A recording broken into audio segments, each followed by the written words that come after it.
Dober večer vsem zaželim, lepo, da smo se v tako lepem številu zbrali tukaj v tej čudoviti dvorani.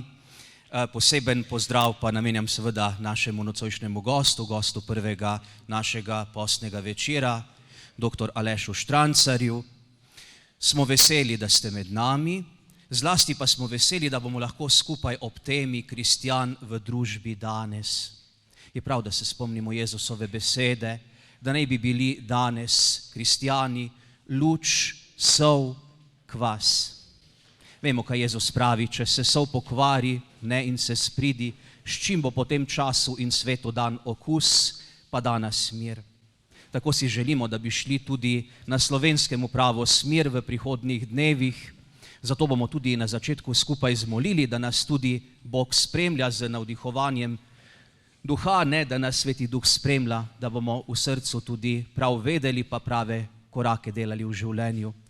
Takoj za mojo molitvijo, našo skupno molitvijo, pa bo seveda še ena lepa pesem, se zahvalim tudi pevcem, pa vsem tistim, ki pomagate graditi ta naš skupni večer.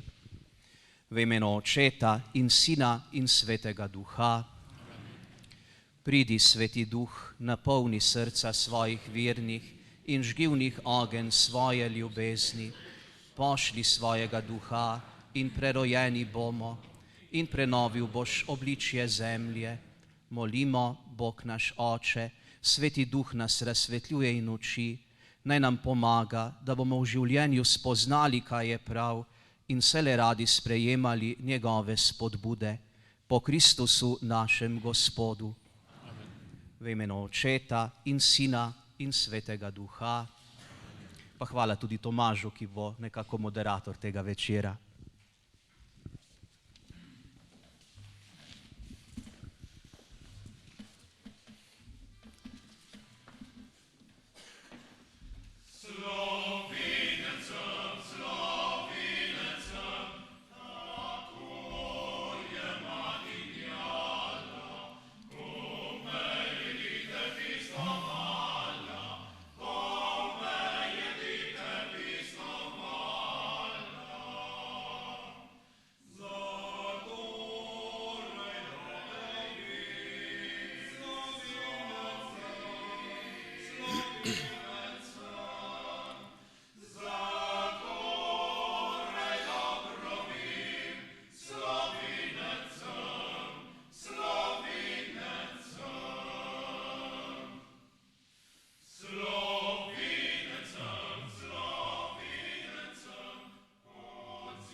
Dober večer in prijeten pozdrav vam želimo, spoštovane obiskovalke, spoštovani obiskovalci, in lepo dobrodošli na nocojšnjem druženju, na postnem večeru, ki smo ga poimenovali Kristjan v družbi danes.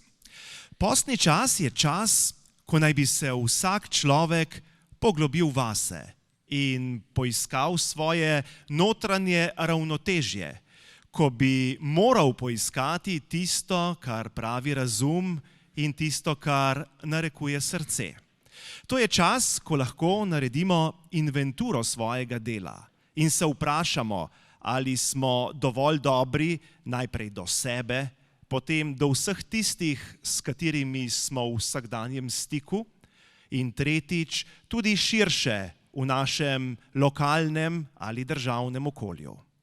Postni čas je lahko tudi čas tišine, nevelikih besed in čas, ko ugotavljamo, ali smo dobri ljudje. In v tem trenutku, tule ob sebi, pozdravljam nocojšnjega spoštovanega gosta, dr. Aleš Štrancar, dober večer in dobrodošli v Zagorju ob Savi. Dober večer.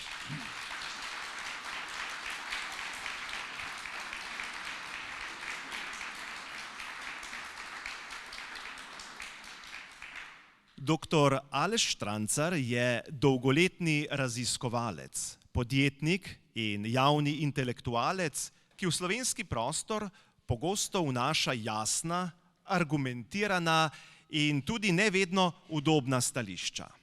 Njegovo razmišljanje presega strokovna področja. Dotika se družbe, vrednot, identitete in prihodnosti Evrope.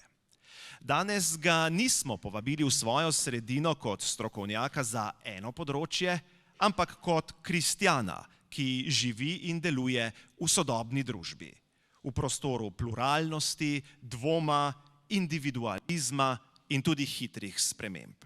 Dr. Štrancar, še enkrat dobrodošli v Zagorju. In tema, o kateri bomo govorili, je kristjan v družbi danes. Najprej bi vas prosil, da se ustaviva pri vaših osebnih izhodiščih. Pa me zanima, kdaj po vašem mnenju vera postane osebna odločitev in ne samo neka dediščina okolja. Bom zelo težko odgovoril na to vprašanje, po mojem. Jaz mislim, da je trpljenje od tistih stvari, ki ti pomaga k iskanju vere. Torej, vera ni nekaj, kar bo se dogajalo danes do jutri, vsaj kar se mene tiče, ne. Ampak je pravzaprav ena pot, ena stabilnost v življenju. Nekako moraš, se opravičujem, bom šel bolj blizu. Jaz mislim, da pač človek rabi neko pot, ki mu pomaga, oziroma neko roko, ki mu pomaga skozi življenje. Vemo, da življenje ni vedno samo lepo, da so tudi hudi trenutki in ja, brez vere pravzaprav ni lahko na tem svetu. Kot vemo, svet je solzna dolina od Adama in Eve in njihovega greha, ki ga smo podedovali. In ja, sigurno je dobro, da nam starši dajo neke osnove vere, ampak potem je na nas samih, da te stvari med sabo oziroma pri sebi razčistimo in iščemo naprej. Verjamem, da vedno ni lahko razumeti, zakaj se določene stvari na svetu dogaja, ampak mogoče čez nekaj časa se pravzaprav čisto vsaka še tako slaba stvar obrne oziroma lahko potem razumemo, zakaj se neke stvari hude tudi dogajajo. Ja, kakor še enkrat, nekako vera je za mene neka stabilnost in da verjamem v Boga je pravzaprav tisto, kar mi daje tudi moč, da se spopadam z vsemi dnevnimi problemi in tudi konec koncev s svojimi lastnimi slabostmi. Se vam zdi, da je biti kristjan danes lažje ali težje kot naprimer pred 30 leti? Jaz mislim, da je drugačno. Ne bi rekel lažje, težje, pač drugače. Vemo, da smo bombardirani z vseh strani, z vsemi bedarijami in ja, moramo se nekako spopadati tudi s temi modernizmi, ki pravzaprav nas zelo hitro lahko povlečejo na kriva pota. Modern, napreden, ni nujno vedno pravilna pot. Napredek tudi ni nujno pozitiven. Tako da tukaj moramo biti previdni. Ja, in še enkrat, mislim, da ni boljši ali slabši, ali lažji ali težji, ampak je drugačno. Zdaj pa še eno zelo osebno vprašanje. Me zanima, ali ste kdaj zaradi svoje vere kaj izgubili? Položaj, priložnost, naklonjenost ali še kaj drugega? No, bile so situacije, ko sem bil v vojski, mislim, da sem bil na listi za likvidacijo. Moj kolega Gregor Kostanjevc je prišel domov v krsti po 4 mesecih, tako da očitno je Bog imel z mano druge načrte in sem to stvar preživel. Da sem kaj izgubljal, verjetno sem, ampak nisem niti iskal. Nisem iskal nekih pozicij v nekih še komunističnih podjetjih. Takrat imam že svojih 64 let, torej sem preživel 29 let svojega življenja v komunizmu. Nisem iskal tega in tudi z tega stališča pravzaprav niti nisem opazil, da bi zaradi tega karkoli izgubil. Verjetno nisem imel določenih vrat odprtih, tako da šel sem svoj pot, nisem se kaj dosti oziral. Ne sme se ozirati na tisto, kar ne moreš dobiti, oziroma ne smete to, kar ne moreš dobiti, ali pa ti ni namenil vzeti poguma, da greš naprej. Ne oziraj se levo in desno, pojdi svojo pot. Danes smo se zbrali tudi zato, da bi iz vas izvabili čim več vaših mnenj, osebnih stališč, vaših zgodb. Pa me zanima, ali po vašem mnenju kristjan v javnosti danes pogosto molči zato, ker je moder, ali zato, ker ga je strah? Modrih ni. Strah pa tudi ni lepa lastnost kristjana. Jaz bi rekel, da tukaj je preračunljiv. Kje se pa vaša osebna vera najbolj pozna v smislu, da vas preizkuša? V družini, v poslu, mogoče v kakih javnih razpravah, kjer je vedno tudi neka povratna informacija, ne vedno prijetna? No, sigurno je to v poslu. Sploh na področju, v katerem delujem, to je nekako farmacevtska industrija, biofarmacevtska industrija, in tukaj zdaleč od tega, da je vse pošteno, prav in pravično. Mogoče je to ena od industrij, ki pravzaprav je bolj na drugem polu, sploh te multinacionalke ogromne. Tukaj se marsikaj dogaja, hvala Bogu. S tem ni treba ukvarjati, se ukvarjam bolj z majhnimi, srednjimi podjetji, ampak vemo, da so glavni podporniki LGTB-ja so pravzaprav velike multinacionalske, farmacevtske, tako da od tukaj lahko naprej tudi marsikaj razmišljamo. Kakšna pa se vam zdi Slovenija kot celota, z vašega vidika? Kakšna družba smo in v kakšni družbi živimo? Lahko zelo konkretno. Ja, jaz mislim, da je predvsem odvisno od tega, kje se gibljemo. Slovenija z mojimi očmi je zelo pozitivna. V podjetju sem imel 250 zaposlenih, moramo reči izjemen kader, odličen kader, korektni, pošteni ljudje, zelo sposobni v svetovnem merilu. Okolica, Ajdovščina in okolica, v glavnem dosti pozitivno okolje. Verjamem pa, da so druge sredine lahko malo drugačne. Tako da mislim, da je zelo odvisno tudi, kje živimo in kdo so naši sosedje in so meščani oziroma so vaščani. Mogoče eno malo nehvaležno vprašanje. Ali se vam zdi, da kristjani danes preveč pričakujejo od države in od vseh drugih in premalo od sebe? No, s tem se popolnoma strinjam. Še vedno bom ponavljal Kennedyja, ker je govoril, kaj lahko ti narediš za državo, nekaj, kaj lahko naredi država za tebe. In mislim, da ja, tudi med kristjani mislim, da je ogromno tega pričakovanja, kaj bo država naredila za nas. Mislim, da je potrebno najprej pogledati, kaj lahko sami naredimo, in tudi, če pričakujemo oziroma mislimo, da je kaj narobe, mogoče vedno najboljš pogledati sebe v ogledalo in videti, kaj lahko sam pri sebi naredim, da stvari spremenim.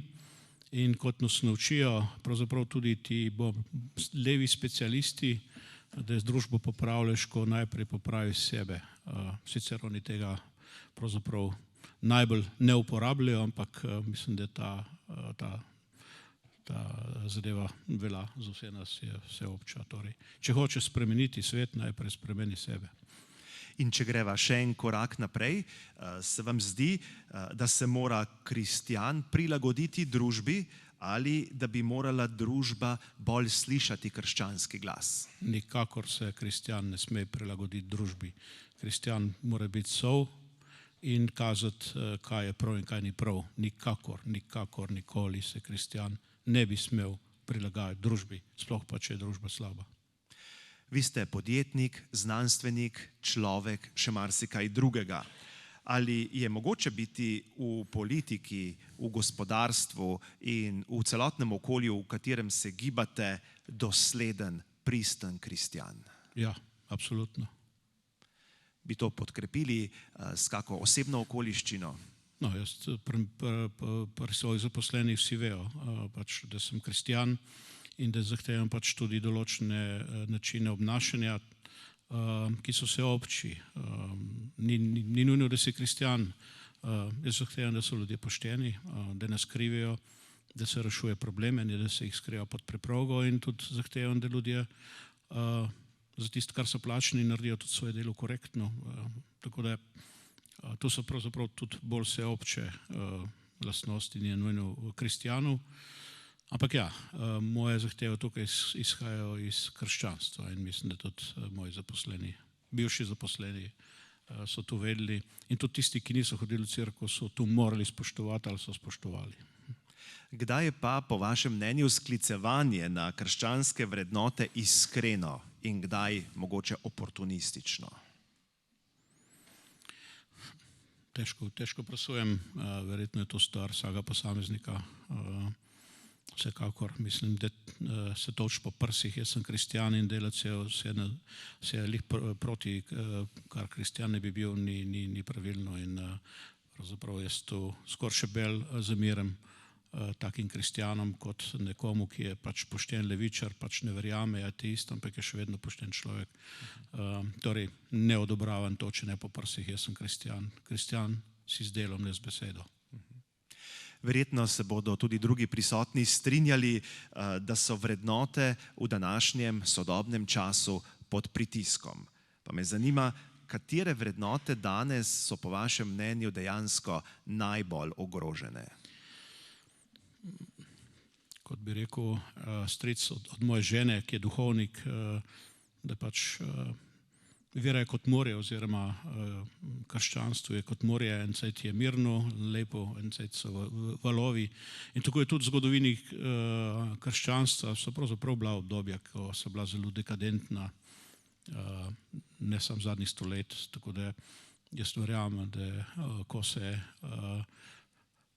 nekako ljudje prebudijo in vidijo, da je neka dekadenca in kamor ne pele, da potem se zopet vrne neka doba bolj zdrave pameti in tudi mislim, da počasi prehajamo do te dobe zdrave pameti. Ali nam bo zdaj tu pomagala vojna do te zdrave pameti ali pa bomo mogoče tokrat celo imeli možnost, da se temu izognemo, ampak časi se spremenijo, vidimo, da so vojne. Vojne so žal ponovadi tudi korektiv, dekadentni, ali zdaj tu božji prst ali ni. Ne maram presojati, Bog že ve, kaj dela ponovadi. In tudi vojne verjetno moramo vzeti kot neko opozorilo, da smo zatavili proti, bom rekel, prepovedanemu sadu. Kako pa vi vidite ali pa razumete pojem resnice? O tem vsak dan govorimo, poslušamo, o isti stvari je toliko različnih mnenj, toliko različnih perspektiv. Kako bi definirali, kaj je resnično, kaj je resnica in ali je pojem resnice v sodobni družbi relativiziran? No, resnica je vedno zgolj in samo ena. Ni drugega kot ena resnica. Njene interpretacije so seveda drugačne, ampak resnica je ena. Konec koncev imamo resnico z majhno in imamo potem tudi resnico z veliko, ki je Bog sam. In če govorimo potem o resnici, da jih je več, kaj potem imamo tudi mnogo božstv. Ne, resnica je ena. Iskanje resnice je pa nekaj drugega. Mislim, da smo vsi poklicani, da iščemo In včasih iskanje resnice ni nujno lepa zadeva, ker vemo, da če se določene stvari skrivijo, če se skrivijo dolga leta, potem je iskanje resnice zelo, zelo hudo. In za tiste, ki morajo to iskati, in tudi za tiste, ki jih pravzaprav ta stvar prizadene.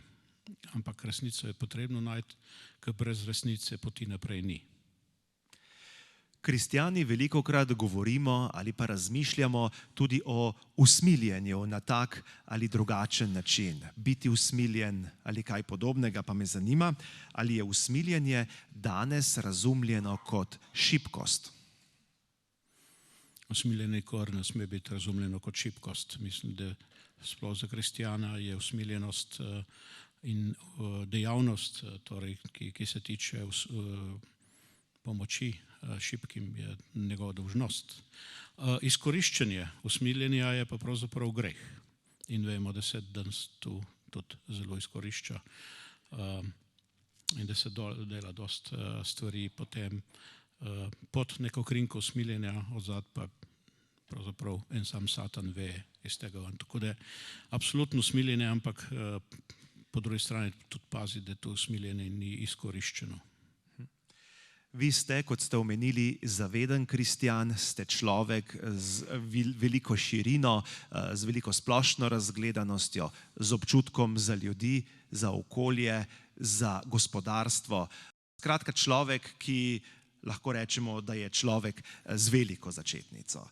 Poznate tudi krščansko tradicijo, poznate krščanske nauke, pa me zanima, kje vi vidite največjo napetost med evangelijem in sodobno miselnostjo. No, najprej moram reči, da pa če se trudim biti kristjan, zdaj od tega, da sem človek z veliko začetnico. Tu bo sam Bog sodil, kaj sem in kaj nisem, drži, kaj pa vemo, kaj vse se plete po naših glavah. Torej, evangelij in današnja razlaga evangelija, ali kako? Ja, evangelij in današnja razlaga ali pa razmišljanje o tem, kaj je dobro, kaj ni, kje so tisti največji razkoraki. No, tukaj zdaj tudi nisem jaz zdaj, bom rekel, nek moralni strokovnjak, nisem študiral moralke, tudi nisem duhovnik, da bi te stvari bolj študiral. Tako da težko tle pravzaprav razlagam ta razkorak med evangelijem. Jaz to vedno pogledam pač, kaj dejansko evangelij govori, kakšne so razlage, sem pa včasih malo previden pri teh razlagah, ampak težko tukaj pravzaprav te stvari komentiram, nisem strokovnjak z tega področja. Če govoriva zdaj strokovno, če govoriva pa po zdravi kmečki pamet, jaz mislim, da ti vsa vest pove točno, kaj je prav in kaj ni prav, in evangelij ima vse prav. Če to razumemo, je drugo, ampak evangelij ima vse, to je Božja knjiga, in če verjamemo v Boga, potem pač moramo slediti evangeliju. Rad bi, da danes malo spregovoriva tudi o mladini. Mladina je posebno področje, če se lahko tako izrazim, in v povezavi s cerkvijo še posebej. Ampak preden vam zastavim konkretno vprašanje, mladina vas je pravzaprav povezala na neki način tudi z našim Zagorjem. Pa malo to povejte za tiste, ki ne vedo. Ja, moja hčerka je tukaj našla svojega moža, sta poročena, živita zdaj v Ljubljani, tako da sem vesel, se je poročila z dobrim fantom, tako da hvala Bogu. Zakaj pa mladi danes zapuščajo cerkev? Zakaj jim to ni privlačno in zakaj ni to nekaj, kar bi bilo v njih dobro usidrano? Ja, mislim, da sem malo prestar tukaj razpravljati, kaj mladi razmišljajo. Imam doma tudi 5 svojih, moram reči, že 4 so kar na tej poti, en pa pravi, da je ateist. Tako da najprej moram sebe kot starš vprašati, kaj je tukaj napaka, oziroma jaz še vedno mislim, da bo našel svojo pot, ker če so korenine zdrave, potem tudi mislim, da pač tudi mladina najde svojo pot. Jaz mislim, kar mladi pogrešajo, najbrž zelo jasna beseda in tudi mislim, da so zelo kritični do hinavščine. torej mladi morajo imeti jasno besedo in mislim, da potem tudi z tega stališča ne bi tako zapuščali cerkve.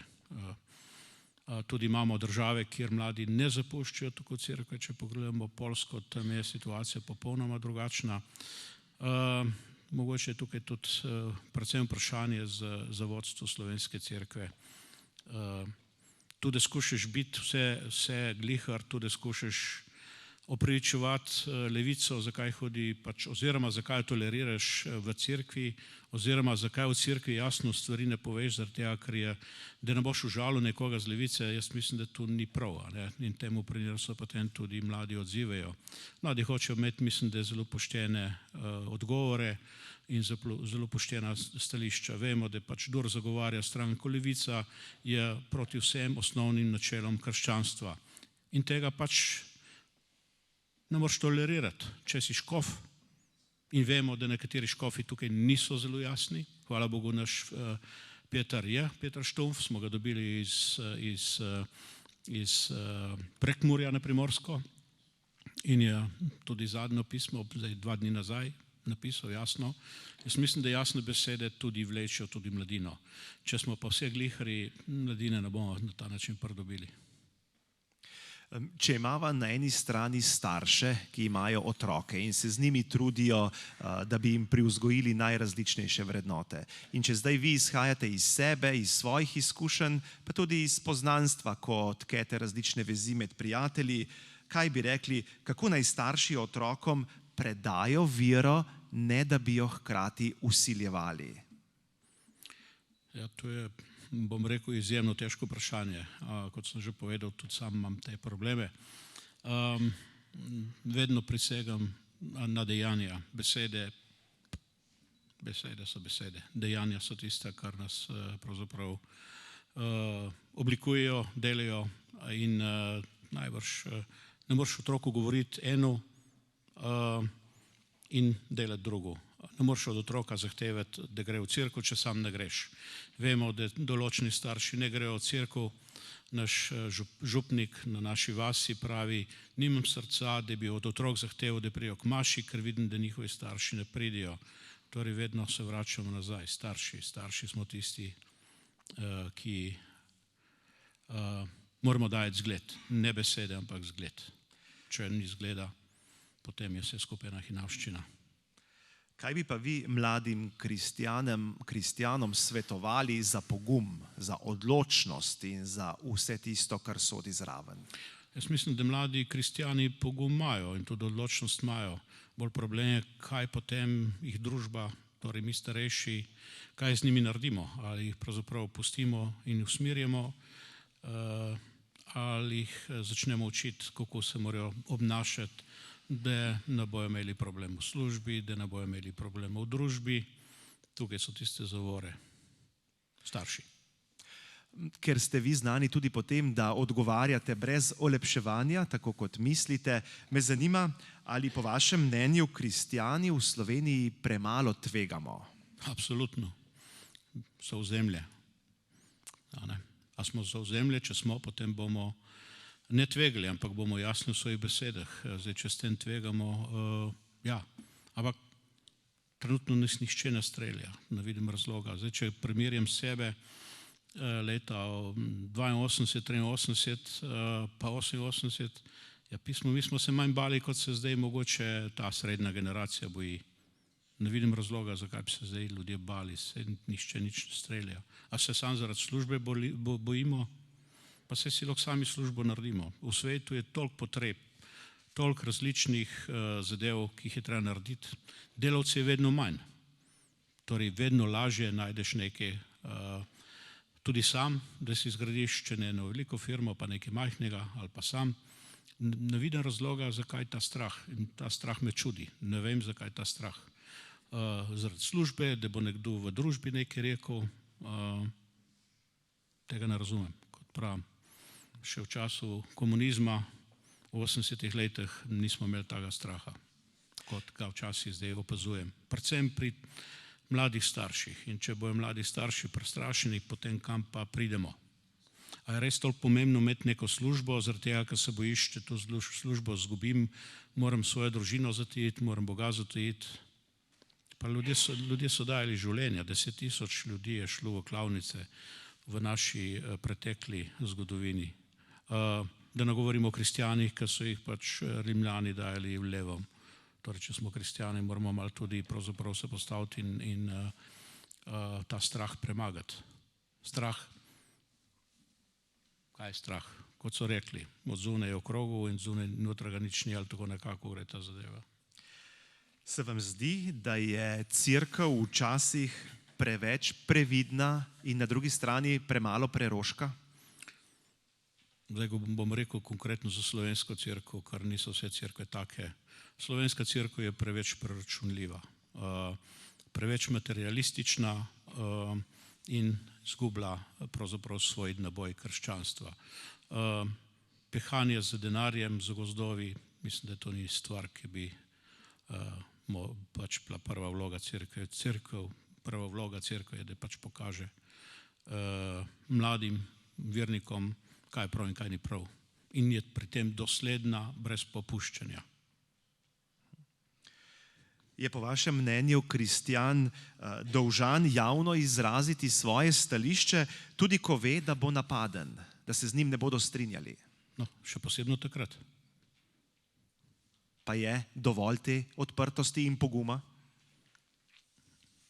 Ja, jaz mislim, da je to stvar vsega posameznika, ne?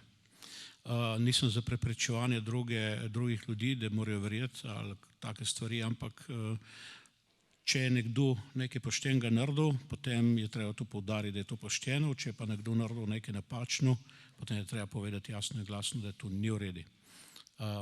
In tu pravzaprav niti ne mislim, da je treba to zelo poudariti, to krščanstvo, da to je zaradi krščanskega nauka. Ne, to je zaradi vseh nas, tudi za tisti, ki ne verijo, kar ni prav, ni prav.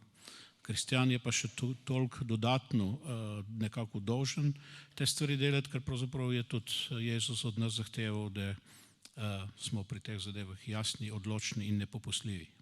Tudi z bičem v templju. In če to zadevo še malo obrneva, me zanima, ali obstajajo tudi teme, o katerih kristjani raje molčimo? No, verjetno so to teme, o katerih kristjani raje ne molčimo. Verjetno od vsakega posameznika, od posamezne situacije, ampak ja, mislim, da v naši družbi bi se lahko slišalo malo več besede vsakega od nas. Pa zopet pravim, ne z nekim posiljevanjem nekaterih drugih, da pač morajo verjeti ali pa karkoli, ampak z dejanji. To je prav, to ni prav. Odločno, jasno, brezkompromisno. In še ena večna dilema, s katero se marsikdo srečuje, ali je mogoče ljubiti bližnjega in hkrati reči ne? Dolžnost je, da rečemo tudi ne, če vidimo, da bi dejanje bližnjega njemu škodovalo ali komorkoli drugemu, potem mislim, da smo dolžni reči ne takemu dejanju, taki prošnji. Velikokrat govorimo o lastnostih, ki naj bi jih imel vsak kristjan, o vrednotah, ki naj bi jih živeli, tudi splošno. Pa me zanima, kaj po vašem mnenju, če izhajate iz sebe, pomeni biti kristjan v vsakodnevnih majhnih odločitvah? Ja, jaz mislim, da moraš biti dosleden pri vsaki zadevi, tudi vsakodnevni. Zdaj od tega, da si jaz zgleden kristjan, ampak skušam pač biti dejansko pri vsaki zadevi dosleden, tudi v poslu. Tudi v poslu moraš biti dosleden. Ne smeš pristajati na stvari, ki bi potencialno škodovali ljudem. Sem tudi v industriji, kjer se preizkuša nova zdravila in tukaj je večna dilema in potem je tudi seveda dilema, kaj je še dovoljeno, kaj je potem že nekaj, kar gre čez smejo. Tudi tukaj si moram vsak dan pravzaprav sam sebi postavljati vprašanja. Vemo, da v genski terapiji spreminjamo določene gene, zato da bomo zdravili. Torej, kje je zdaj tukaj meja? Tudi te stvari se spreminjajo. Vemo, da nekaj stolet nazaj ali pa še manj je bila že krvodijavstvo je bilo nekako so stališče krščanstva nesprejeto. Torej, tukaj si jaz vsak dan postavljam vprašanje, kje je ta meja, do kje gremo s temi našimi tehnologijami, da ne posegamo po Božjem stvarstvu. In vedno mi pa potem pride tisto nekako razmišljanje, če z dejanji ne povzročimo škode ljudem, če ne uničujemo ljudi. Vemo, da so bili tudi plani delati iz zarodka narediti srce. Torej, ubijemo človeka zato, da pač nekomu drugemu damo srce. To je za mene popolnoma nesprejemljivo. Če ima pa nekdo gensko okvaro, pa bo zaradi tega pred 30 leti umrl, ker ima pač karkoli že narobe s svojo genetiko, in mu popravimo ta gen, jaz mislim, da ja, s tem pravzaprav s tem človeku pomagamo. Smo posegli v Božjo stvarstvo, ja, posegamo v Božjo stvarstvo vsak dan, tudi ko obrezujemo drevesa, tudi takrat posegamo v Božjo stvarstvo. On je jabolko naredil, da rase divje, ko jo režemo, posegamo v Božjo stvarstvo. Tako da tukaj jaz mislim, da mora vsak pri sebi malo razčistiti, kaj je še dovoljeno in kaj še ni dovoljeno. Jaz sem si nekako postavil mejo, dokjer s tehnologijami ne povzročamo škode ljudem, ne delamo res vse Boga, torej Bog pomeni, da delamo, ustvarjamo neka čudna bitja, križance med živaljo in človekom, kar se tudi nekateri grejo, da tokrat to pač absolutno ni sprejemljivo. Če pa skušamo nekaj narediti, da konkretno pomagamo otrokom, ki imajo genske bolezni, in teh genskih bolezni bo vedno več. Zato, ker je naše ozračje zelo onesnaženo, pa ne s CO2 bedarijami, ko prihajajo z Brusla, naše ozračje je onesnaženo z nanoplastiko, ne mikro, ampak z nanoplastiko. Tisti, ki malo delamo na celičnem nivoju, vidimo, kaj pomeni en delec nanoplastike, ko prije v stik s celico. Torej, dolžnost teh, ki smo na tem področju, je, da poskušamo najti nove načine zdravljenja in raka in genskih bolezni, zaradi tega, ker bo tega vedno več. Zaradi onesnaženja z nanoplastiko. Tudi zdaj v tej steklenici so nanodelci. Ko imamo plastiko v rokah, imamo nanodelce in jih pijemo. Torej, če imamo dobro vodo doma, odprite pipo, ne tega. Ja, vsi smo že s tem že zelo onesnaženi in ta onesnaženost gre po celem svetu. Mi se lahko tukaj v Evropi še ne vem, kaj gremo z zeleno tehnologijo. Nanodelci letijo. Tisti, ki poznate fiziko, Brownovo gibanje, nanodelci lebdijo, ne padejo, se ne sesedijo, grejo v oblake. Zakaj imamo včasih take hude ledene kroglice, zelo velike, a ne? Nanodelci so vedno jedra, na katerih se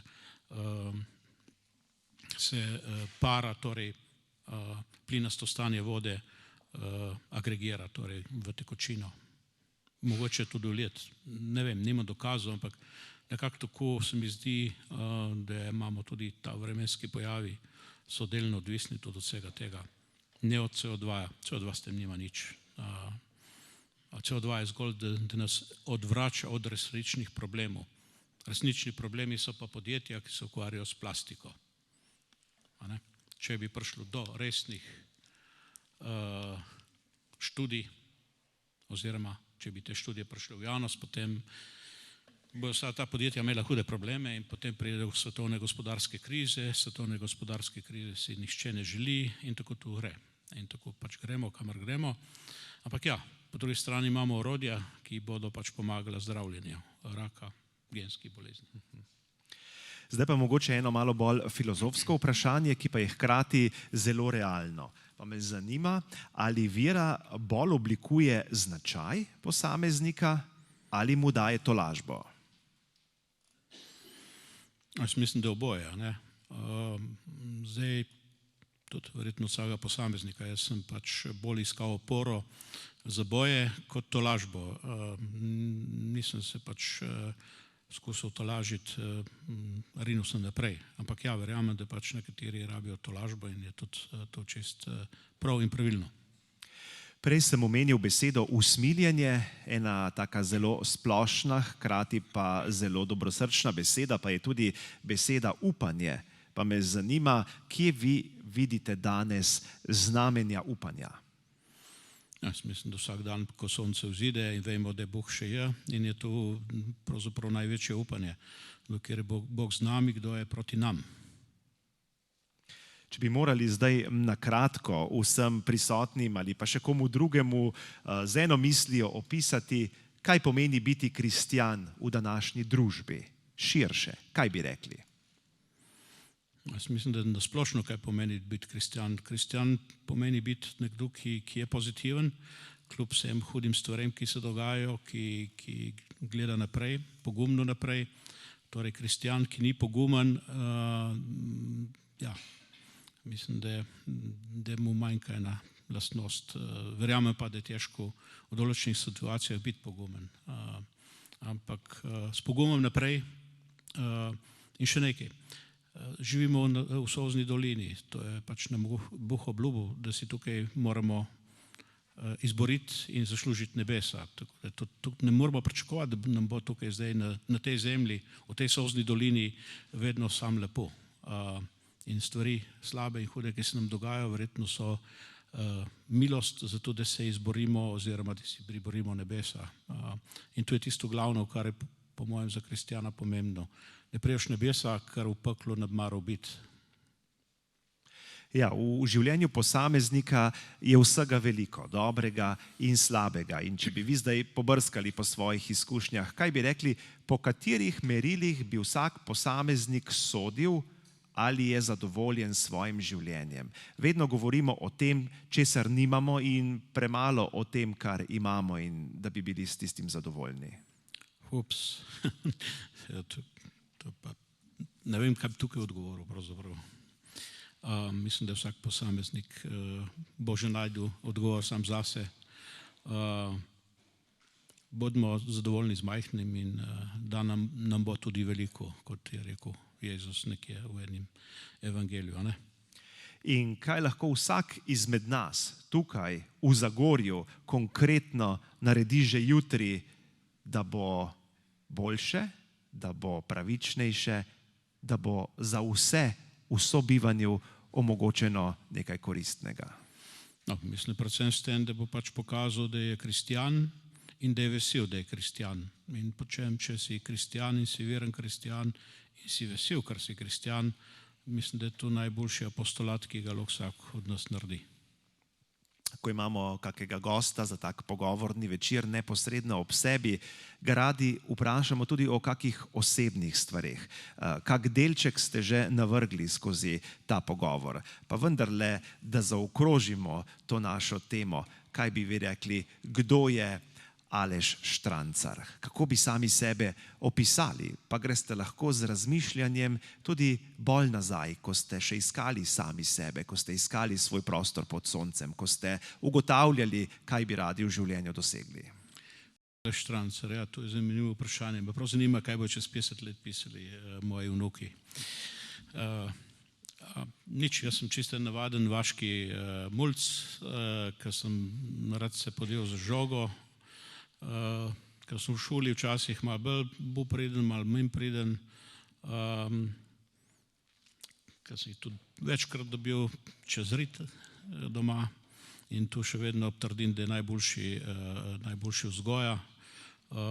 Permisivna vzgoja to ni v redu in nikoli ne bo v redu. Jaz mislim, da red in disciplina mora biti, pa ne zdaj tisti nemški način reda in disciplina, ampak tiste osnovne stvari pa mora biti jasne.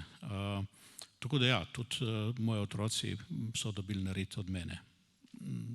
Lahko me zdaj nekdo prijavi, bomo hodili malo po sodiščih, pa se tam zabavali. Glede na to, da zadnje čase dosti po sodiščih hodim, mi to ne bo problem. Ja, nič, potem sem šel na univerzo, na kemijo, nič kaj posebnega, noben nič briljanten študent nisem bil, potem sem delal magisterij na univerzi. malo preveč sem ga obcal kot zdaj, pa so me z univerze zabrisali in sem jim zato pravzaprav danes neskončno hvaležen. Ker če me ne bi takrat zabrisali, to je bilo leta 1989, bi bil danes verjetno en zafrustriran star profesor, vsem bi težil, slabo voljo bi naprej širil, zafrustriran in zafrustriral vse svoje študente, še 10, 20, 30 generacij. Tako sem bil pripravljen se postaviti na svoje noge in iti svojo pot in sem res tukaj zelo hvaležen, predvsem unemu gor, ker me je znal voditi. Enina stvar, vsemi se kregam, ampak z unem jaz se v življenju nisem enkrat kregal. Kar je naredil, je bilo vedno sprejeto, nikoli se nisem kregal z njim. Sem prevzel stvari, tako kot mi jih je dal in skušal iti naprej. In ko je bilo res najhujše, je bil vedno z mano. In to ne enkrat, večkrat. Zato verjamem, da je tam in da ve, kaj je dobro zame. In mu pač zaupam. In tudi verjamem, da bo moja četrtega ateista en dan ruknil po glavi, pa da se bo to spremenilo. Zdaj, ko ste tole na koncu rekli, sem vas že prej želel vprašati, ali se vam kdaj zgodi, da kaj prehitro rečete, preden dobro premislite? To se mi stalno dogaja, tako da tle nič novega. Pa vam je kdaj žal ali je prav, da je tako? Bom rekel, v 99% mi ni žal. Zdaj, če včasih že nekaj rečem, pa ja mi je žal. Kako je pa videti vaš delovnik, dan med tednom, ko je verjetno obkrožen s polno obveznostmi, z različnimi odnosi, z različnimi interakcijami, z različnimi problemi, pa tudi lepimi stvarmi. Če bi si izbrali en tak povprečen dan, da dobimo občutek, na kakih obratih delujete? Zdaj, za Svete tri kralje sem dobil, bom rekel, kadila in mire, so me odpustili čez noč. Ampak odpustili so me tako, da mi niso, torej nimam konkurenčne klauzule. Zdaj, ali so to naredili namerno, jaz mislim, da so naredili nenamerno, da bi jim bo še zelo žal zaradi tega, ampak ja. Do 6. januarja sem vodil v podjetju v Ajdovščini, delovni dan, nekje tam med 7 in 8, včasih že zjutraj. Če sem bil v Ajdovščini, ponedeljki so bili ponavadi sestanki na pol ure in v teh sestankih so bili 3-minutni povzetki vsega od projektu, od vsega projektnih vodij. Če so stvari šle v redu, smo šli naprej, če niso šle, smo določili datum za polurni sestank. Tako da ponedeljki so bili, v povprečju, bom rekel, je bilo 16, 20, 24 sestankov polurnih. Tako da včasih je to šlo kar predvsej v pozno popoldne. Po med tednom pa smo imeli bolj konkretne stvari. Če sem potoval, kar sem tudi dosti, ponovadi sem bil zadnje čase v Ameriki, vsaj 2 meseca na letu. Preden sem šel obiskovati stranke, ob nekje 7, 8, odvisno kdaj, sem popucal svojo pisarno v Sloveniji, kar pomeni, sem vstal 3, 4, dal kolegom v podjetju v Ajdovščini navodila. Potem sem šel na teren in zvečer, včasih je bila tudi 1 zjutraj v poslu. Včasih je izgledalo potovanje tako, da je bilo zjutraj v avto, cel dan, ne vem, po Los Angelesu, zvečer v Los Angelesu na letališče, priti v San Francisco, ob polnoči, ob 1 zjutraj, vzeti rentakar, ob 6 zjutraj biti že v avtu na obisku do prvih strank. Tako da včasih je bilo kar zanimivo. Zdaj pa počasi pripravljam novo podjetje, tako da bom še kar en čas aktiven. Ali imate kako osebno lastnost, na katero niste ponosni in se tega zavedate? Dosti jih je. Zdaj, ali nisem ponosen, kaj pa vem, da kakšno sem tudi ponosen pravzaprav, čeprav ni dobra, trma. Kaj? 40 dni brez alkohola, tam težko si predstavil. Tako da tu je mogoče ena takih stvari. Dosti je pač sestankov in potem pač sledijo večerje. Govorite o dobrih slovenskih vinih, Američanom, Angležem, komorkoli, ne da zraven tudi sam popiješ, je to malo zanikrno, če si gostitelj. Ja, kot vidite, sem tudi kar pri sebi, a ne. To je ena lastnost, na katero lahko človek ni ponosen, čeprav sem raj tak, kot da bi hodil vsak dan na kolo, pa skrbel za svoj fit, kot delajo nekateri moji kolegi, vele menedžeri v nekih podjetjih, ker jim je bolj važen njihov izgled, kot to, kaj so v firmi naredili. Raj še zmeraj sem v firmi, pa to, če sem tak, da so v firmi stvari tako narejene, kot je treba, ne da filozofiram, ljudi pa v firmi pustim, da so sami sebi namen. Že včasih so rekli, da se za dobrim konjem vedno kadi. In če pogledate svoje delovanje, kako se spoprijemate s kritikami, z napadi, z besedami, ki vam ne ustrezajo? No, če so to kritike od ljudi, ki jim zaupam, ki vem, da pač pošteno razmišljajo, absolutno dobrodošle, na tem gradimo naprej. Zdaj, če so pa kritike, bom rekel, bolj na političnem nivoju, tam pač udarim nazaj in to udarim močno. Ponovadi, če udarim, ne fizično, se trudim, da ne fizično, ampak če udarim, pa udarim močno. Tako da, veste, da me kdo obtoži za 20.000 evrov in 1 cent, nič se ne dogaja, verjetno se boji soočiti na sodišču, ko bo izgubil v vsakem primeru. Torej, če dobi, potem bomo 10.000 nas udarili proti njemu, ker nas fašiste, ki smo pač Janšo podpirali, imenoval, da smo mi fašisti, bomo mi vsi proti njemu tožbo dali, a ne? Če bo izgubil, pa itak je izgubil, tako da jaz mislim, da ta bo ena zanimiva stvar, jaz mislim, da se bo on po volitvah iz tega postopka vlekel ven. In ja, provociram določene druge, ker če neka Nika Kovač žali ljudi, potem jasno, da bom tudi jaz provociral. Ne pustim, da nas pač določeni ljudje žalijo, ker ko začnejo žaliti kristjane, takrat se čutim odgovornega in poklicnega, da udarim nazaj. Če brskamo po spletu in iščemo informacije o nekom, naletimo na marsikaj, vas se večkrat povezuje tudi s tem, da imate dober gmotni položaj, pa se potem ljudje sprašujejo, kam pa da denar? Kaj bi odgovorili? Tako kot sem rekel zadnjič na podcastu pri Milosavljeviću, on me je vprašal, kaj bi naredil, če mi da 1 milijon na mizo. 20% gre za dobrodelne namene, 80% za pomoč ustanavljanju novih firm in razvoja v pravo smer. Če pogledate po svoji celotni življenjski vertikali, ali je kaka odločitev, ki ste jo sprejeli, zdaj takšna, da jo obžalujete? Mnogo takih. Če ste konkretni. Mogoče pomagal določenim ljudem, ki te pomoči niso bili vredni, pa so jo izkoristili, pa zmanipulirali. To je bilo pravzaprav skoraj največ. Če skleneva ta uradni pogovor še z vašo osebno noto, preden damo besedo vsem obiskovalkam in obiskovalcem, kaj je pa tisto, kar vas osrečuje in žene naprej? Ko je težko, ko je hudo, na kaj se spomnite, zato je pa vredno in to si želim. No, jaz mislim, da je najbrž za večino od nas, ki tukaj sedimo, je družina.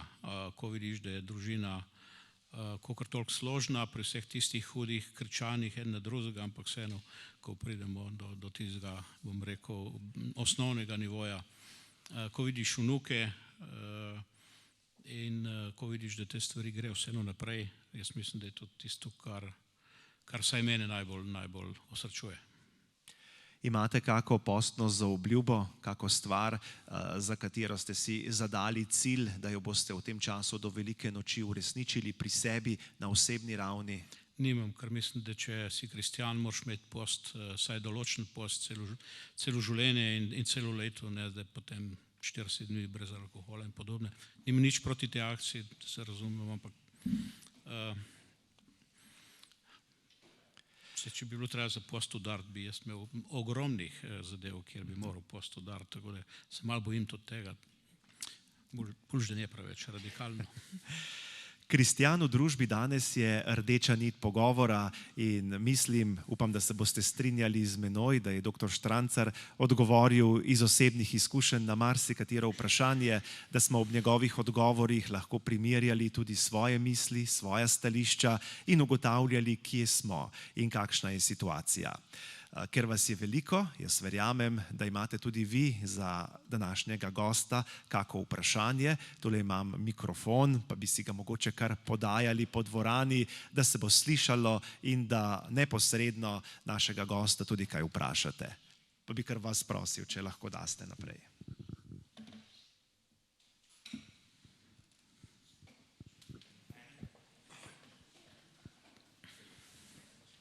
Halo, halo. Ja, jaz sem pogumna, se oproščam. Zelo zanimivo in paradoksno, da ste rekel, ne, da so vse bolezni ali pa veliko tega, kar imamo genetskih napak, povezane z mikroplastiko. Ne. Mi, Slovenci, pa pridno zbiramo štofeljce za te otroke, za tiste milijone, ki jih potrebujejo. Pa me zanima vaš uvid, kako je to dejansko po Evropi rešeno, ali je dejansko ta genska terapija tako vprašljiva, kar se tiče zdravljenja, da recimo slovenska stroka teh redkih bolezni pa zdravljenja zdravili ne podpira, kar je pravzaprav katastrofa, da so starši v vseh teh stiskah prepuščeni sami sebi, trpijo, negujejo te otroke, imajo ekonomske izpade in da tukaj kot družba nismo sposobni narediti vsaj na tem področju nekaj več, pa me zanima, sigurno imate vpogled te genske terapije v Ameriki, ali je to, da pač ljudje sofinancirajo tudi raziskave tam in ali ne bi tak center rabila Evropa, pa vi, ki ste blizu tej stroki, me zanima vaš vpogled in kaj bi Sloveniji predlagali poleg tega, da si seveda vsi ti, ki trpijo zaradi teh genetskih bolezni, vse družine, da rabijo več družbene pomoči, da rabijo nek fond, ker ni samo zdravljenje problem, problem je tudi trpljenje družine, ekonomski izpadi in tako naprej. Hvala. Ja. Te stvari niso črno-bele, kar se tiče Amerike, Evrope. Torej v Ameriki sigurno pač v te stvari več vlagajo, verjetno delno tudi s neko kalkulacijo dobičkov in prihodkov. Sej končni cilj ni zdraviti te najbolj redke bolezni, končni cilj je zdraviti diabetes in podobne stvari s pomočjo genske terapije. To je zdaj tisti uvodni korak, kjer ko vidiš, da bo otrok umrl 2 leti in če mu lahko pomagaš in če je nekaj, kar mu lahko pomaga, verjetno tudi dovoliš večja tveganja, kot boš pri nekomu, ki ima inzulin, a mu boš dal potem gensko terapijo. Ampak tu je en tak prvi korak proti bolj ciljnim zdravljenjem. Zdaj, kar se tiče financiranja, kakorkoli že gledamo Ameriko, ampak tam imajo ogromnih teh charity ustanov, tam imajo milijarde. Torej ljudje, ki so bolj premožni, dajo ogromno denarja v te ustanove oziroma organizacije, ki zbirajo denar. In večino teh študij vsaj na začetku podpirajo te ustanove, torej to je denar pač ljudi, premožnih ljudi. Mislim, da potem imajo tudi neke olajšave, torej tega v Evropi ni. Kakšnih velikih teh nimamo teh organizacij, tudi zaradi tega, ker v Evropi je treba pač nekomu, ki je prigaral neko premoženje, treba čim več pobrati. Pa to ni zdaj samo v Sloveniji, tu je zdaj že tudi bruselska politika, torej ta levičarska, kakorkoli že rečemo. Tako da možnosti tega zdravljenja je več in tudi otroci, ki dobijo potem te učinkovine, ki vemo stanejo 2, 3, 4 milijone dolarjev, tudi ti otroci ogromno tega denarja dobijo iz teh charity, zavarovalnice ne plačujejo toliko tega, tudi v Ameriki, kot v Evropi ne. Ampak še enkrat, v Ameriki je teh organizacij, ki ki so sposobne zbrati desetine milijard denarja, ogromno v Evropi jih ni, kaj šele v Sloveniji. In tukaj se vedno potem tudi sam sprašujem, kdo znal bolj upravljati z nekim presežkom kapitala, ali tisti, ki ga ustvaril, ali en birokrat v državi. In tukaj imamo pač ta večni, bom rekel, dualizem, ker pač predvsem levica misli, da so oni bolj sposobni upravljati z denarjem, ki ga nekdo zasluži, kot tisti, ki ga je zaslužil. In kaj se dogaja, seveda potem ne znajo s tem denarjem upravljati, nimajo osnovnih temeljev s tem denarjem upravljati in ta denar pač ponika. Delno ponika v jalove zadeve, delno ponika v privat žepe in potem imamo seveda te oligarhe in tajkune, ki jih imamo po Sloveniji ogromno. Jaz ne vidim, da bi oni pri vseh svojih stotinah milijonov, ki so jih pokradli, iz tega nekaj ven dali. Jaz ne vidim, da bi ti ljudje, ki so se res okoristili s tranzicijo in se še vedno okoriščajo, z posli gor na Jesenicah te železniške postaje, pa v Gorici železniške postaje, 170 milijonov, 50 milijonov za prepleskati v Šempetru. Mislim, ta denar zgine, ampak jaz ga ne vidim, da bi se vračal v družbo kot nekvalitetnega. In še vedno bolj zaupam nekomu, ki je iz nič nekaj naredil in se boril. In tudi po Ameriki, ko gledam te ljudi, ti, ki so prišli do denarja, mnogi med njimi dajo ogromno denarja v te charity ustanove in z tega potem se tudi nekaj naprej razvija. Evropa nas duši, to ni problem Slovenije, tam se začne v Bruslu, Slovenci pa kot smo bolj papeški kot papež, tu nadaljujemo in zaradi tega nam ekonomija v Evropi razpada in zaradi tega pa pač Evropa pravzaprav ni več noben faktor na tem svetu, kar se tiče ekonomije. In to bo šlo sam slabši, dokler ne bomo prišli na eno nizko točko, ko bo pač ljudje mogli reči dovolj. In ta dovolj se kaže predvsem na državah Poljska, Slovaška, Češka, Madžarska, Hrvaška delno, Slovencev nas tukaj ni, ker dovolj je LGTB, volk in podobnih bedarij, rabimo nekaj za osnovno življenje, rabimo poskrbeti za življenje, rabimo poskrbeti za ljudi. Tukaj smo drugačni, kot so v ZDA. V ZDA, če delaš, vedno najdeš delo. Tisti, ki hoče delati, ga najde. Tisti, ki ležijo na ulicah, tisti nočejo delati. Toliko hodim po ZDA, da vem, da je to tako. Ne glede, kaj potem neki levičarski, tako zvani novinarji pišejo po naših novicah. In tudi novice, ki jih dobivamo tukaj v Sloveniji, so izkrivljene. Treba iti malo po državi, po ZDA, pa videti na licu mesta, kaj se dogaja. Tudi tam imajo ogromnih migrantov.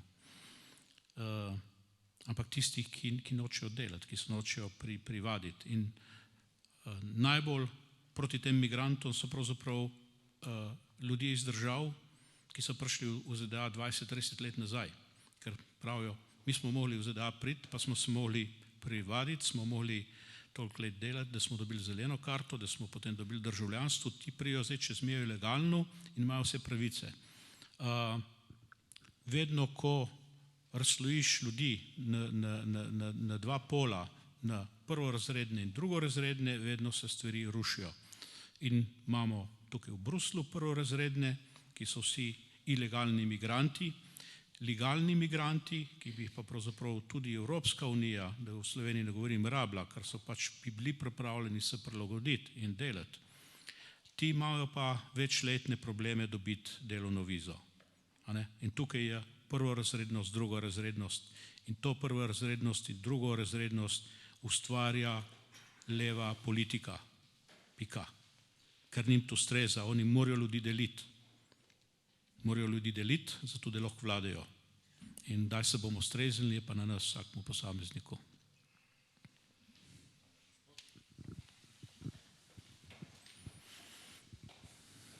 Jani pri telefonu, pri mikrofonu. Jaz vidim krščanstvo v današnjem času kot priložnost. Čeprav nam odtekajo verniki, odtekajo te misli v strankah. No, vprašanje bi bil v tej smeri, kako delovati kot kristjan, ali tako kot naše mame, tiho, pridno, milostno, ali bolj agresivno, institucionalno, javno, ker vidimo, da so te strani nasprotne, leve, bolj agresivne. Vidimo, da imajo marksizem kulturni.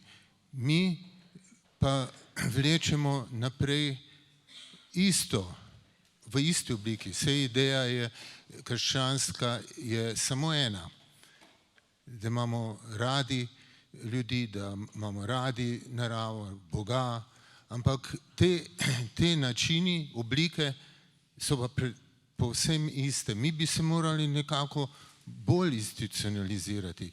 Se tudi, to je pohvala, da vsi verniki so prepoznavni v družbi. Pri meni v službi so prepoznavni bili tisti, ki so bili poročeni, da so znali potrpeti, so bili prepoznavni verniki, z njimi je bilo lahko delati. Medtem ko ravno te levičari imajo rajši za prijatelje vernike, če ne vejo, da so verniki.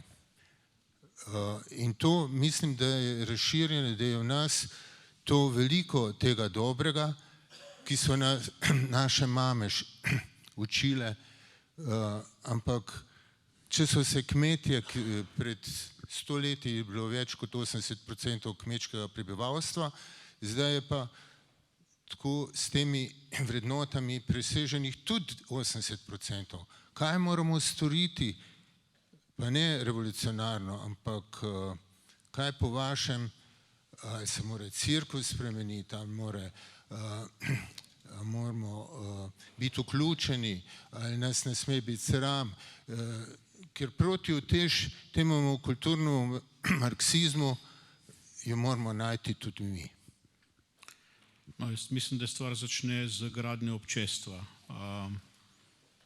Bo treba nekatera občestva zopet graditi z nule, ker so nekako razpadla. Duhovnik sam ne more narediti nič.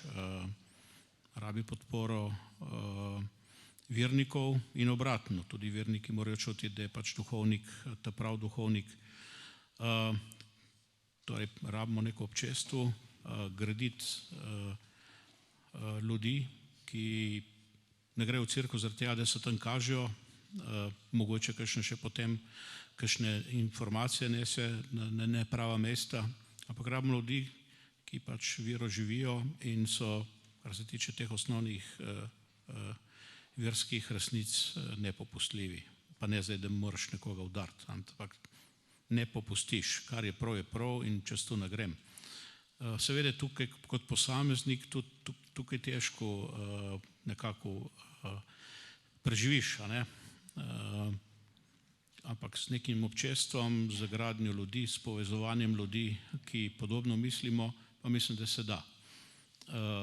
In ja, tudi mislim, da če bo občestva močna, zdrava, potem verjetno se tudi kakšna cerkvena hierarhija, ki v tem trenutku mogoče ni najbolj na pravi liniji, se bo verjetno spremenila. Sej od nas ljudi je odvisno, kaj pravzaprav zahtevamo od politike, kaj zahtevamo potem od cerkve, če jo podpiramo.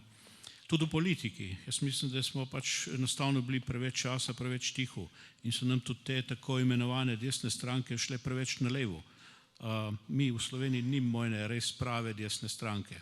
Imamo pač neke socialdemokrate, imamo neke zmirne socialiste, imamo komuniste in imamo ekstremne levičarje, ki niso komunisti, ker komunizem in to, kar danes ta ekstremna levica predstavlja, to ni isto.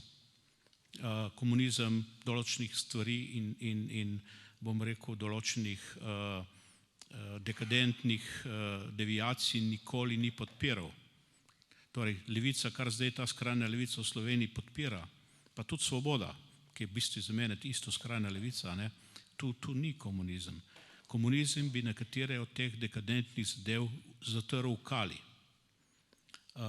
Ampak ja, zakaj smo tam? Zaradi tega, ker je pač tukaj zavora popustila. Naša zavora je popustila in je šlo vse proti levi.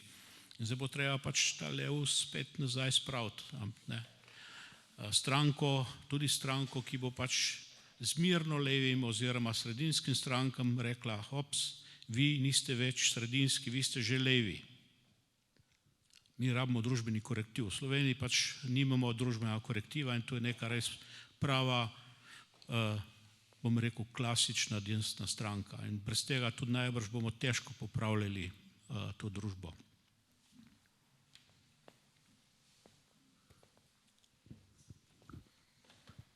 Hvala. Najlepša hvala vam za lep, odličen pogovorni večer. Sem Tanja Brajer.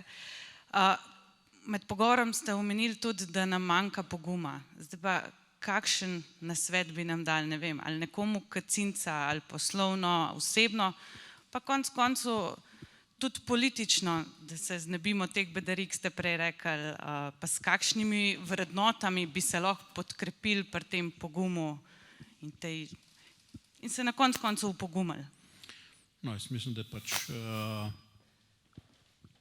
zaupanje v Boga je sigurno nekaj, kar druga stran nima. In pomoč, ki jo imaš, če pač zaupaš v Boga in da veš, da ti ob strani prevaga vse ostalo. Torej, tukaj ne vidim sploh razlog za strah potem. Če res zaupaš in se prepustiš, potem razloga za strah ni. Ampak moraš zaupati, moraš vedeti, da tudi če ti nekaj ne uspe, da je že razlog, zakaj ti ne uspe. Da pač skušaš razumeti, zakaj se je neka stvar zgodila, neka slaba stvar zgodila, tudi neka huda stvar zgodila, moraš razumeti in z tega pač iti naprej in se s tem tudi nekaj naučiti. Ampak ja, brez res absolutne vere, da gor ve, kaj je zate dobro, je to zelo težko.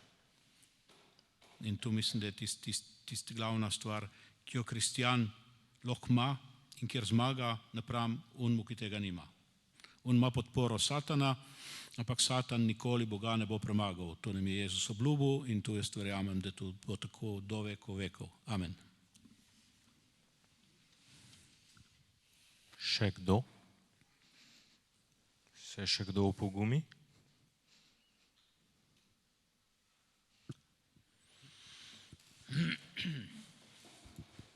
Ja, lepo zdrav tudi z moje strani. Bom dal bolj komentar, ker to, kar gospod Štancar govori, ga spremljam, se strinjam z vsem, kar govori. Lahko jaz še temu bistveno bolj dodam, ne vem, koliko me sploh poznate, jaz sem edini poslanec Demosa iz Zasavja, kdajkoli. Mene so volili v 6. volilni enoti, ko je bila trboveljska zgodba posebej, ker sem bil janšist, odnosno desničar, ni bilo več nobenih šans, da bi kdajkoli prišel v parlament. Sem pa ustvaril to slovensko državo in ta država je dejansko čisti čudež. Ker problem krščanstva pa tega je ta pregovor, ki pravi, nevednost ni greh, greh je vztrajati nevednosti. Slovenci hočemo biti nevedni. Mi pojma nimamo, kako je nastala slovenska država, koliko ljudi sploh še pozna, kdo je Jože Pučnik, kdo so ljudje, ki so to slovensko državo ustvarili. Jaz sem bil na spisku 500 Slovencev, smo bili na spisku Kosa za likvidacijo, 2500 za kanclogor Niš, koliko Slovencev o tem, kaj ve, nič. Da ne govorimo o tem, ko sem bil programski svetnik, ko je Igor Pirkovič, ko je imel to razpravo širšo, ko je vabil levičarje, pa tudi mene, ker vedno je bila debata, da mora biti zadeva uravnotežena. Ko so levičarji zvedeli, da bom jaz njihov sogovornik, pa ni beden več upopriti. Skratka, te debate med levico pa desnico, čeprav danes, kaj je levica pa desnica, te pojmi so pa nezmešani. Če govorimo 100 let nazaj, je to jasno, kaj je levica, kaj je desnica. Danes je v bistvu desnica antikomunizem. Dejstvo je, koliko vas pozna, da imamo tle hudo jamo, da imamo tle Marijo reko, da imamo ogromno morišč, o katerih se tle sploh ne govori, dokler to ne bomo razčistili, ni šans, da bo ta Slovenija da je normalna. In ljudje, kristjani, bi morali tle biti še posebej pogumni. in se javno izpostavljati, javno postavljati vprašanja, zdaj, ko bojo te predvolilne debate, kaj bojo tisti, ko bi prišli v parlament, naredili s to zgodbo te slovenske travme, tega eksodusa. Skratka, ta država je čudež, naredili smo državo, razmerja proti prejšnjem sistemu pa nismo nič naredili. Mi smo ogromno teh privilegijev bivšega sistema, da ne govorimo o borčevskih penzijah, ko je bila še Lidija Hren voditeljica, Svetle, ki je bil pa minister, ga je vprašala, kako ima lahko nekdo, ki je bil 45 leta, 5 let star, danes borčevsko penzijo. Svetnik molči in potem odgovori, veste, to je pa delikatno politično vprašanje. Halo? Vprašanje osnovne morale, osnovne etike, kaj je prav, kaj je narobe, kaj je resnica, kaj je laž, je to zdaj eminentno politika. In mi to sprejemamo kot zdravo zagotovo. Tle bo treba jasno reči, ta zgodba teh volitev je borba proti zlu. Ti ljudje vejo, zakaj se gre, zagovarjajo prejšnje krivice, zagovarjajo prejšnje zločine, vejo, da imajo od tega koristi. Pokojni Sašo Hribar je kontra mene sedel kot programski svetnik, ko sem jaz govoril, me je vedno napadel, potem, ko gremo ven, prav Slavo, jaz proti tebi nimam nič, ampak če te jaz napadem, dobim politične točke. Kratka, na oni strani je nekdo, preko strice, ko zazadja ali kuča, kdorkoli, ki spremlja, kaj ti ljudje, ko javno govorijo, povejo, da dobijo točke. Na naši strani pa ni nažalost od tega nič. Če tle ne bo tudi močna civilna družba z teh desnih strank ustanovljena, ker ti demokracija je tudi ulica. Če bomo zdaj mi zmagali, ko bomo zmagali, bo Levica že nabavljala ljudi iz Nemčije, od Antifa pa to, da bi proti nam kolesarili. Ali imamo mi zdaj 1000-2000 ljudi sposobnih Slovencev, kristjanov, ki bo jutri tudi kot civilna družba pomagala naši vladi v kontraučinku?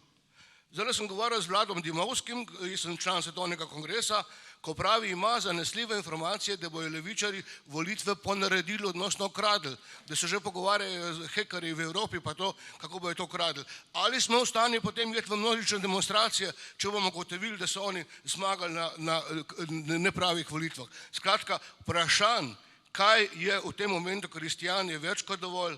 In dejansko kristjani moramo biti pokončni, hrabri. Danes je dejansko borba proti satanu, proti zlu. Hvala lepa.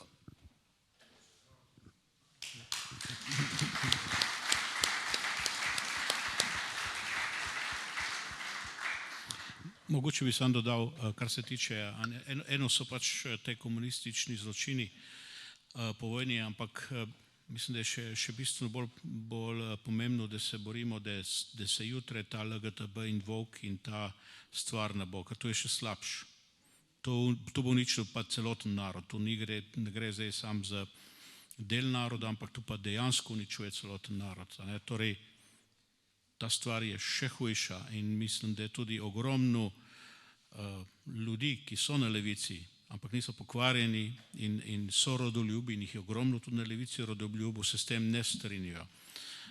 Tako da ne bi šel tukaj sam na kristjane, ampak mislim, da je tukaj širše slovensko. A smo Slovenci in se pač bomo borili za svojo državo, dokler jo imamo, ali nam jo bo ukradla ta globalistična agenda, ki pravzaprav tudi financira vse te vojne že od davnine. Vemo, da je Waterloo bil financiran iz istega centra, iz London Cityja. Torej, tako kralj Jurij, drugi kot Napoleon sta dobila denar iz iste blagajne, London Cityja in tako naprej. Borba je, in tu je zlo, tu so satanisti in tu je borba proti njim. In tu ni borba zdaj samo, kaj se je dogajalo 45. ampak je predvsem borba za jutri in zaradi tega moramo, po eni strani postaviti zgodovino na svoje mesto, ampak predvsem paziti, kaj se bo jutri dogajalo. In kaj bomo naredili, če bodo volitve ponaredili. Zanimivo vprašanje, ampak nismo sami. Ne mislim, da smo sami. Ni vsem v interesu, da tukaj ta skrajna levica zopet zmaga. Delč od tega. Nismo sami. Ampak če sami nič naredimo, potem tudi drugih ne bo pomoči.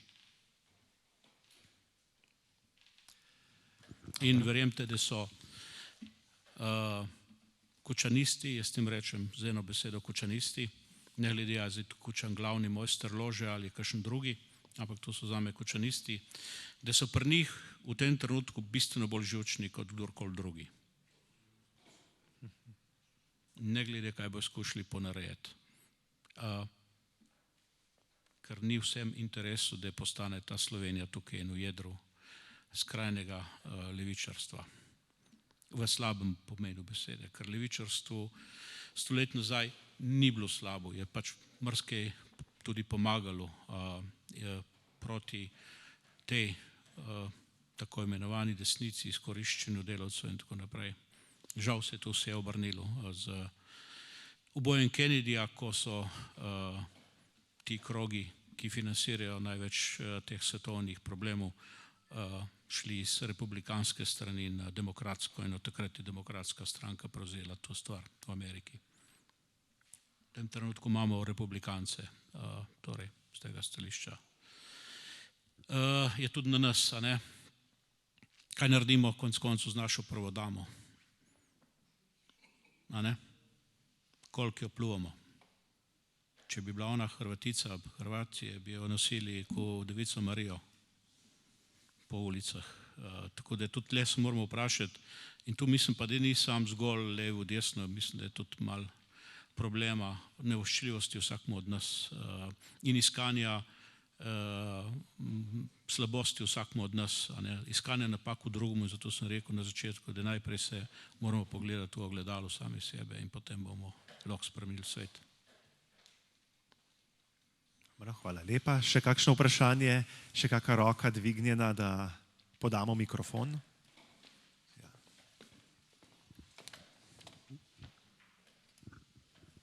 Jelena Jerin. Danes zjutraj je zaokrožila informacija, da so zbrisali Instagram profil Aleksandru Repiću Piciju, ki je v bistvu v zadnjih tednih opozarjal precej na nepravilnosti, pa glede na to, da marsikdo od ljudi, od volivcev nenazadnje ne uporablja socialnih omrežij, so informacije, ki krožijo po mainstream medijih, verjetno, oziroma ne verjetno, ampak so nekako v stilu, zakaj zagovarjati kriminalca, zakaj zagovarjati osebo, ki je v bistvu, ki ima kriminalno preteklost in tako naprej. Ampak v bistvu jaz mislim, da se je tukaj treba bolj nekaj drugega vprašati, ne. Na kakšen način oziroma kako pravzaprav lahko pride do tega, da nekoga v sredini Evrope leta 2026 lahko blokirajo zaradi tega, ker pač pove svoje mnenje. Mislim, da je to zelo velik problem oziroma zelo velik poseg v svobodo govora. Vi sami ste lastnik medija, pa me zanima tudi vaše mnenje glede takšnih zadev. Hvala. Kar se tiče svobode govora, jaz mislim, da je tukaj ta stvar prihaja kar v eno, ne samo v Evropi, ne samo v Sloveniji, ne. Ta svoboda govora se je nekako začela omejevati. Najprej se vidimo tudi v ZDA pred volitvami, oziroma po drugi strani tudi z manipulacijo. Torej vemo, da je večina medijev v ZDA je bila proti Trumpu in on je seveda zdaj te volitve dobil predvsem preko družbenih medijev oziroma socialnih medijev. Ja, in mislim, da pač ti zdaj v Evropi, in tu nisem v Sloveniji, v Evropi ugotavljajo, da so jim socialna omrežja pravzaprav trn v peti. Še enkrat, v Bruslju nam vlada skrajna levica. V Bruslju nam vlada skrajna levica. In če v Bruslju ne bi vladala skrajna levica, tudi v Sloveniji ta skrajna levica ne bi imela take moči. Torej, svoboda govora in omejevanje prihaja iz Bruslja. Spomnim se te Vere Jovove, ali kar je že bila, Jurove. In če nam pobirajo to svobodo govora, potem se nič dobrega ne piše. Zato se je treba boriti za svobodo govora in tudi zaradi tega so mediji Domovina in Info 360, kjer pač se govori drugače, kot se govori v teh glavnih medijih. Moram pa poudariti, da ti mediji so pravzaprav podprti z mojim denarjem. Praktično 90% pač nekaj pride iz naročnin. Po drugi strani je kolač za vključevanje velik približno 700 milijonov evrov. V ta kolač vsak od nas, ko gre v Hofer, ko gre v Lidl, ko gre v Mercator, daje. Z recimo bolj desno, za desne pobude, za desne medije, iz tega kolača pride izjemno malo denarja, ali skoraj nič. Torej, zopet, tukaj mislim, da lahko tudi vsak od nas nekaj naredi. A gremo v Mercator, ki mogoče podpira tudi desne medije, ali gremo v Lidl, ki vemo, da je križ zbrisal iz cerkve v Grčiji. Jaz v slovenski Lidl ne grem. Zanimivo, hrvaški Lidl ima še vedno križ na tej cerkvi. To so si privoščili samo v Sloveniji. Tukaj bomo morali biti tudi malo bolj striktni in dejansko zavračati take stvari. Zavračati posel z ljudmi, ki podpirajo zgolj ekstrem, levičarski, zavračati medije, zavračati karkoli in pač jim odtegniti denar. Verjemite mi, da če se 30% odloči ljudi, kar ne bi bilo vsaj tiste zdrave, tako imenovane desnice, da v Lidl ne gre, Lidl v Sloveniji bankrotira.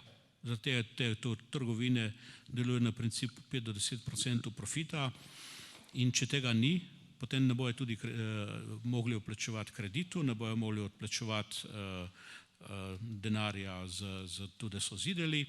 Torej, 30% Slovencev od danes naprej ne gremo v Lidl, garantiram, Lidl bo zaprl vrata v Sloveniji. Pika. Torej, moč 30% ljudi je ogromna, samo izkoriščamo jo ne. Mi imamo ogromno moč, ne rabimo 50, 30. In tudi verjemite mi, da tudi če zopet zgubimo na volitvah, če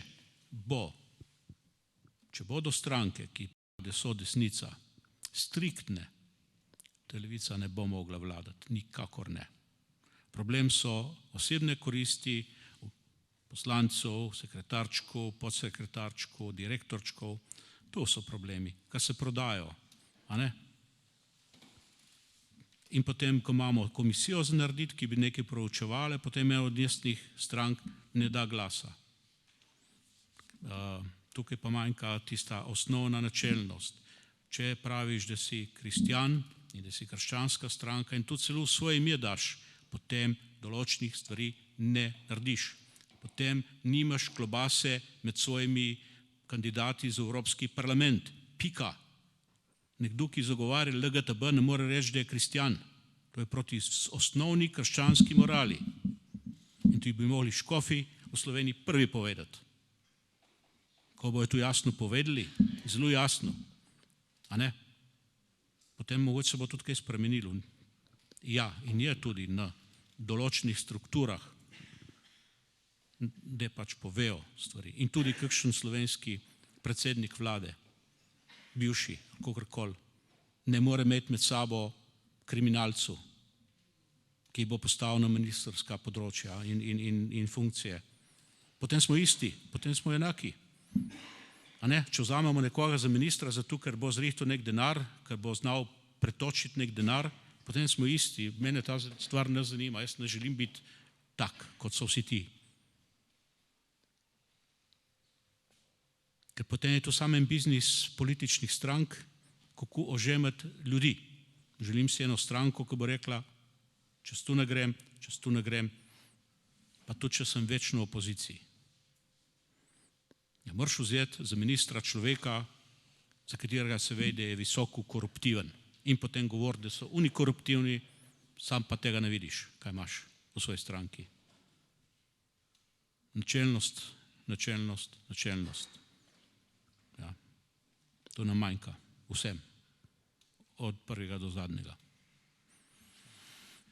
Še ena roka je bila dvignjena. Bi še kdo rad kaj dodal k temu, kar smo slišali danes? Potem bi se pa... Ponavadi je vprašanje še, katero stranko bom volil, bom na glas povedal. Volil bom SDS, da smo si na jasnem. Ampak to še ne pomeni, da je to moja stranka.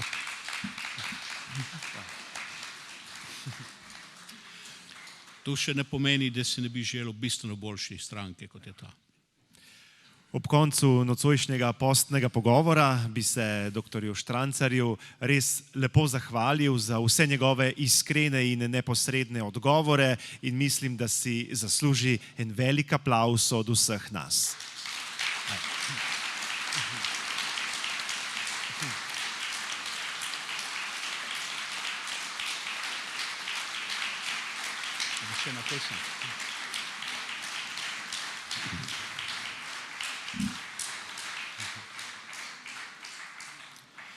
Ob koncu bi se rad zahvalil tudi našemu župniku, ki je organiziral to zadevo in vsem njegovim sodelavcem, ki so pomagali pri izvedbi.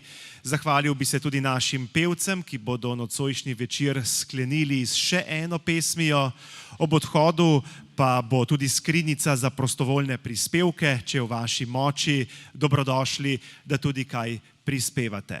Bi pa nocojšnji večer sklenil še z eno mislijo, ki je meni zelo blizu, ko govorimo v tem postnem času o vrednotah, o tem, kako naj bi živeli, kako naj bi pomagali drug drugemu, da bi se vsak izmed nas vsak dan trudil, da bi bil vsak naslednji dan boljša različica samega sebe iz prejšnjega dneva. Da se ne bi primerjali z drugimi, ker potem človek hitro lahko postane ohol ali zamorjen, odvisno od položaja, v katerem je, da mislimo drug na drugega in da živimo vrednote, o katerih smo govorili. Hvala vsem za nocojšnji obisk, ki je bil res množičen in pevci bodo tale večer sklenili še z eno pesmijo. Hvala, srečno in lahko noč.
še nekaj povem.